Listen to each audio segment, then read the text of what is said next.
A Caminho da Luz, Emmanuel, capítulo 20, Renascença do Mundo.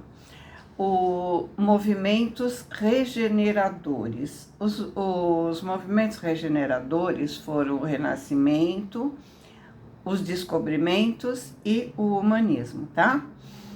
No início do século XV, quando a Idade Medieval estava prestes a se extinguir, grandes assembleias espirituais se reúnem nas proximidades do planeta, orientando os movimentos regeneradores que, em virtude das determinações do Cristo, deveriam encaminhar o mundo para uma nova era.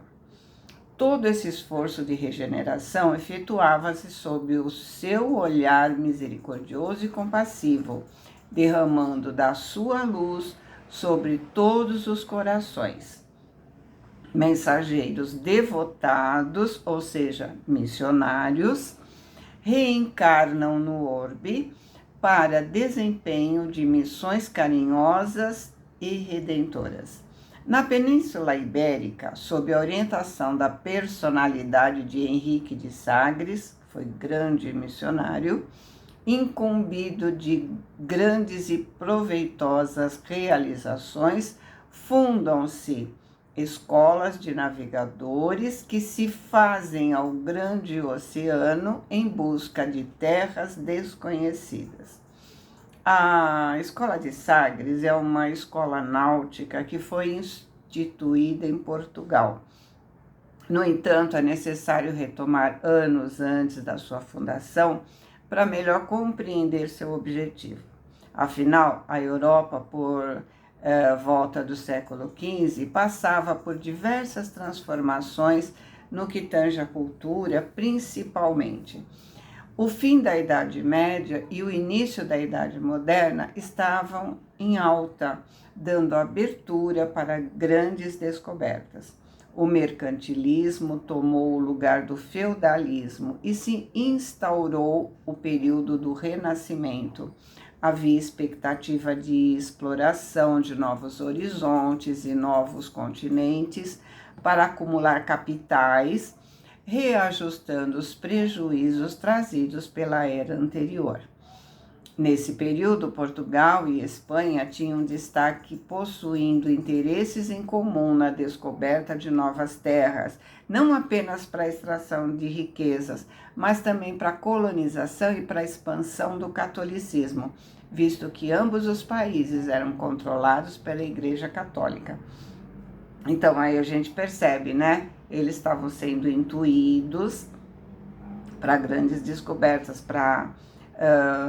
porque o objetivo era, já que não deu certo lá, que fosse em outro lugar, né? E no comando, né, de Espanha e Portugal. Numerosos precursores da reforma surgem por toda a parte, combatendo os abusos de natureza religiosa. Antigos mestres de Atenas se corporificaram na Itália, espalhando nos departamentos da pintura e da escultura as mais belas joias do gênio e do sentimento. Então, aí nós temos o exemplo de Michelangelo, Leonardo da Vinci, né, que são atenienses que reencarnaram na Itália. A Inglaterra e a França preparam-se para a grande missão democrática que o Cristo lhe conferiu. Então, os romanos reencarnando na Inglaterra e na França para ensinar o direito romano, a democracia. O comércio se desloca das águas estreitas do Mediterrâneo para as grandes correntes do Atlântico, procurando as estradas esquecidas para o Oriente.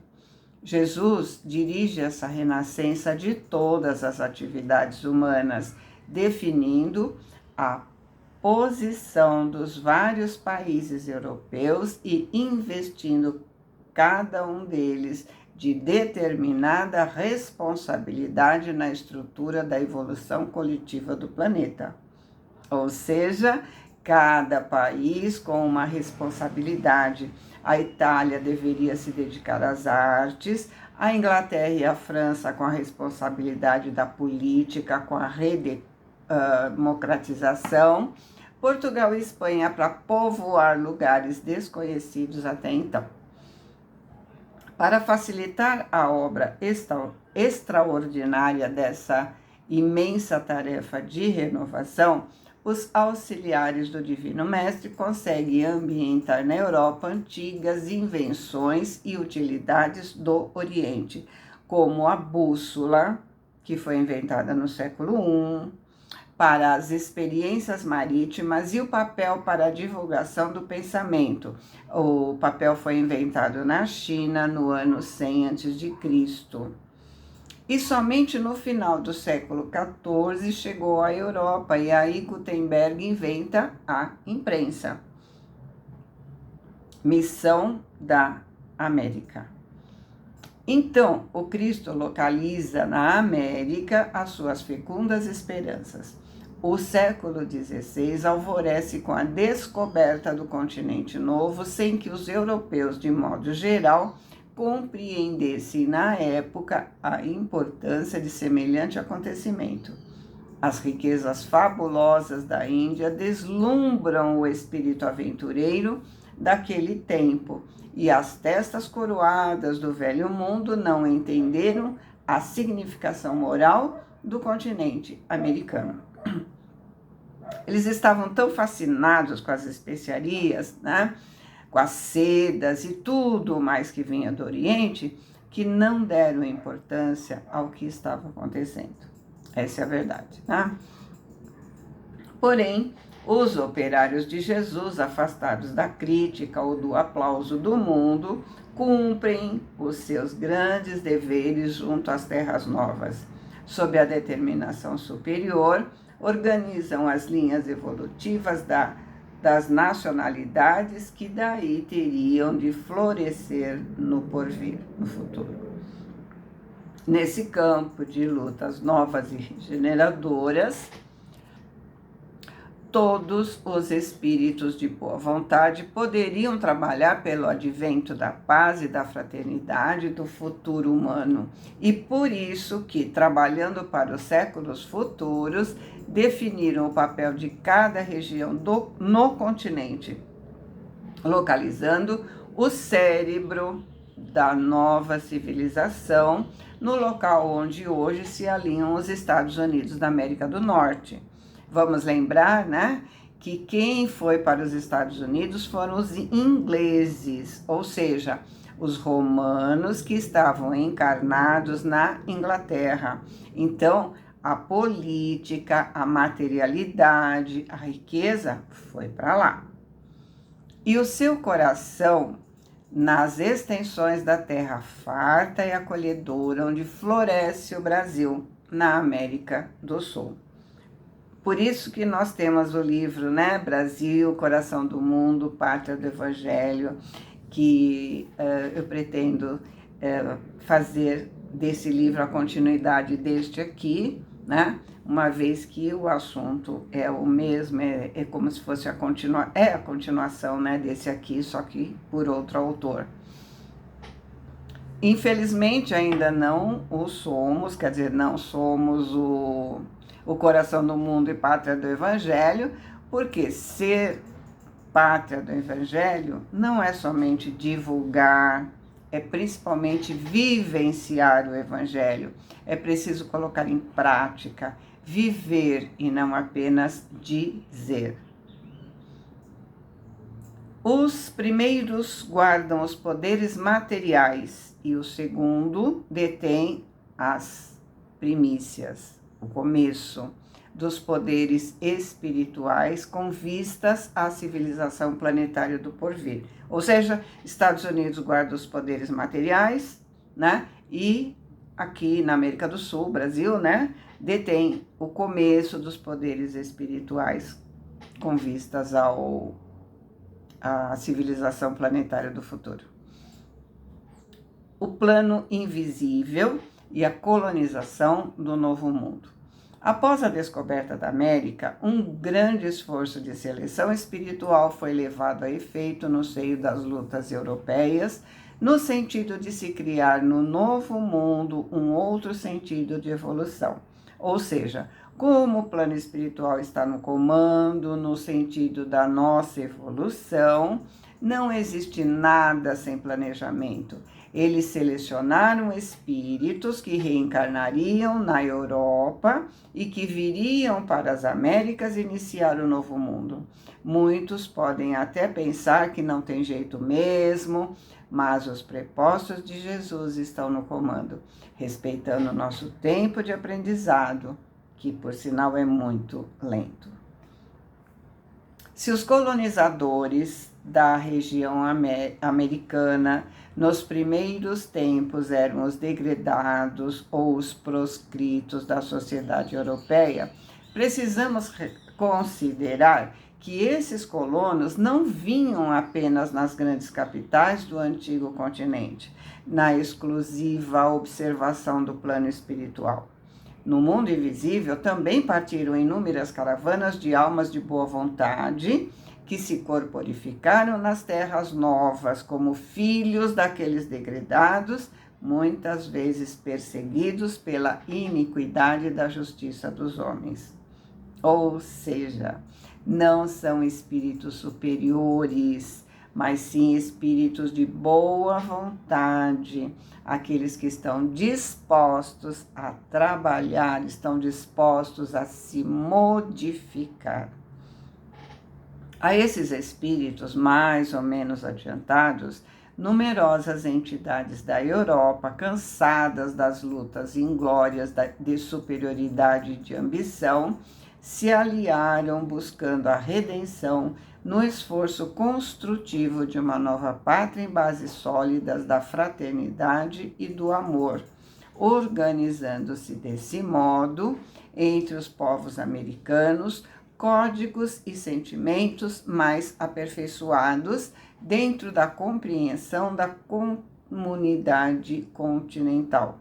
Se reconhecemos na Europa a projeção espiritual da Europa, se reconhecemos na América a projeção espiritual da Europa, temos de convir que se trata de uma Europa mais sábia e mais experiente, não só quanto aos problemas da concórdia internacional e da solidariedade humana, como também em todas as questões que significam os verdadeiros bens da vida. Então, ao observarmos os americanos da América do Norte, foram se desviando do propósito. O símbolo deles é a águia, né? Assim como era o símbolo dos romanos. E os americanos da América do Sul também foram deixando, né, de ser unidos. Aqui no Brasil, a miscigenação aconteceu, mas ainda hoje existe muito preconceito. E em nome da religião ainda está acontecendo muita coisa que não deveria estar acontecendo. Apogeu da Renascença. Essa renascença, iniciada do alto, projetando na Terra suas claridades renovadoras em todas as direções, chegou ao seu auge no plano material em fins do século XV até o século XVI. A invenção da imprensa, que foi lá na Alemanha por Gutenberg, facultava o mais alto progresso no mundo das ideias, criando as mais belas expressões para a vida intelectual. Então, o livro ficou mais barato, portanto, o conhecimento ficou mais acessível. A literatura apresenta uma vida nova e as artes atingem culminâncias que a posteridade não poderia alcançar. Numerosos artífices da Grécia Antiga, reencarnados na Itália, deixam traços indeléveis, traços que não podem ser apagados, da sua passagem nos mármores preciosos. Há mesmo, em todos os departamentos das atividades artísticas, um pronunciado sabor de vida grega, anterior às disciplinas austeras do catolicismo na Idade Medieval, cujas regras, aliás, atingiam rigorosamente apenas quem não fosse parte integrante do quadro das autoridades eclesiásticas.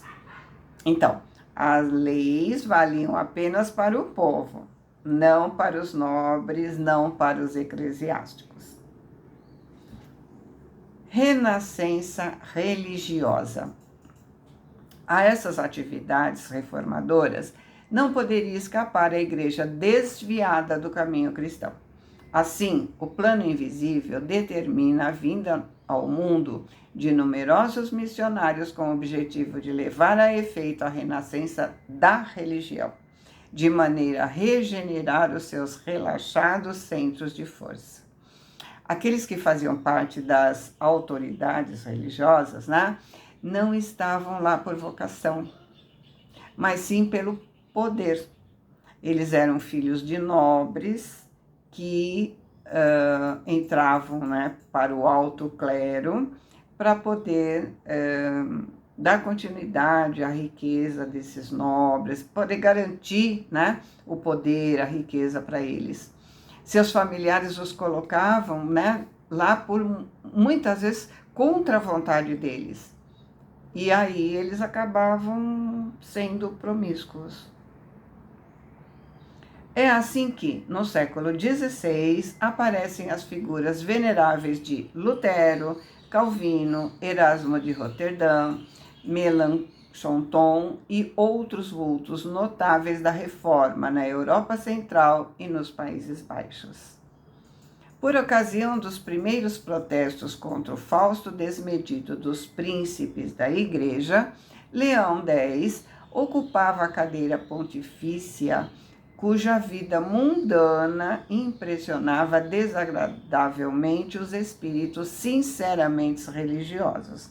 Sob sua direção, em 1518, o célebre foi criado o Livro das Taxas da Sagrada Chancelaria e da Sagrada Penitenciária Apostólica, onde se encontrava estipulado o preço de absolvição para todos os pecados, para todos os adultérios, inclusive os crimes hediondos.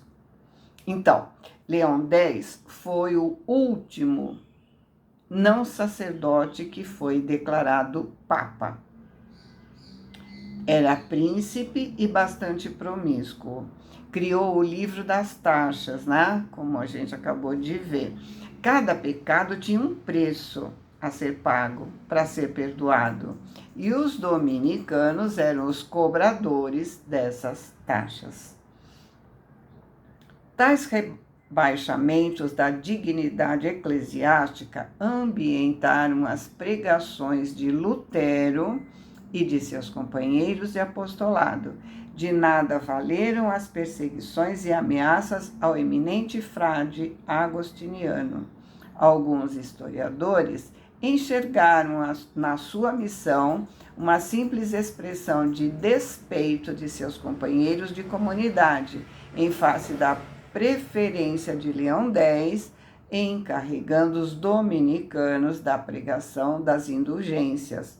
Mas, na verdade, é que o humilde filho de Esleben, não sei se eu li certo, cidade onde Lutero nasceu, se tornou órgão da repulsa geral contra os abusos da igreja no capítulo da imposição dogmática e da extorsão pecuniária. Então, as pessoas acharam que Lutero se revoltou não pelo absurdo que estava sendo feito, mas porque ele era agostiniano e os privilégios, de cobrar as taxas era dos dominicanos. Mas Emmanuel nos diz que ele veio como missionário e, portanto, estava revoltado pelo desvirtuamento da igreja. Como professor, ele queria ensinar o evangelho para todos, tanto que ele traduziu a Bíblia para que todos pudessem ter acesso, Lá só alguns que poderiam, até então, só alguns que poderiam ler e entender a Bíblia, né? E como religioso, porque ele achava um absurdo o perdão por dinheiro e não por arrependimento.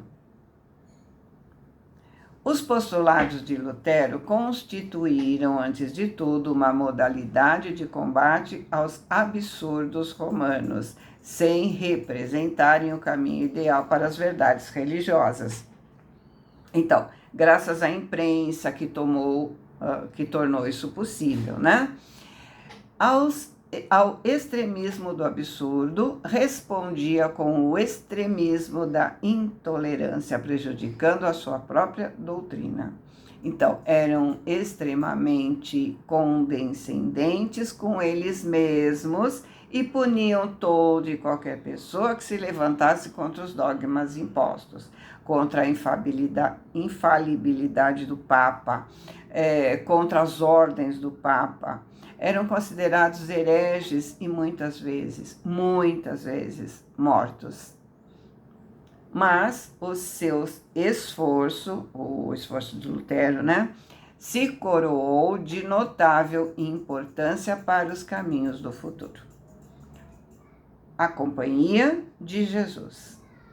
Uma onda de claridades novas felicitava todas as consciências, mas os espíritos tenebrosos e pervertidos que mostraram ao europeu outra modalidade da pólvora, além daquela que os chineses haviam enxergado na beleza dos fogos de artifício, inspiraram o cérebro obcecado e doentio de Inácio de Loyola, a fundação do jesuitismo em 1534, com o fim de reprimir-se a liberdade das consciências.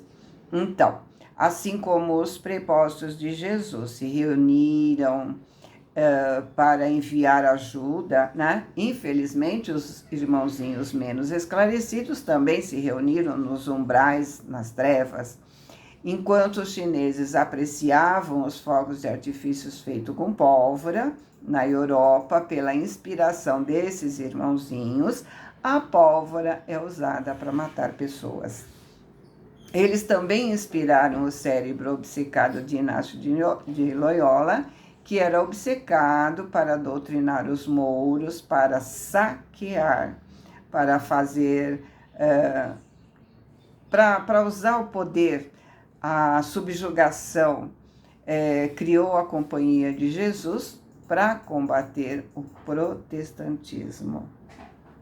A Igreja, estendendo mão forte a essa ideia, a ideia de Loyola, inaugurava um dos períodos mais tristes da história ocidental, o Tribunal da Inquisição. Desculpa. Com poderes de vida e morte nos países católicos, fez milhares e milhares de vítimas, entristecendo o caminho dos povos. Espetáculos sangrentos e detestáveis verificaram-se em quase todas as grandes cidades da Europa, os autos de fé. As fogueiras, os pseudo-julgamentos das pessoas que iam contra os dogmas da igreja. Acenderam, então ele está falando, né, espetáculos sangrentos e detestáveis verificaram-se em quase todas as grandes cidades da Europa. Os autos de fé acenderam horrendas fogueiras do Santo Ofício por toda a parte onde existissem cérebros que pensassem em corações que sentissem. Instituiu-se a devassa de todas as organizações e a violação de todos os lares. Na Espanha, queimava-se o infeliz na praça pública. Na França, uma pesada noite fazia pesadelos coletivos em matéria de fé.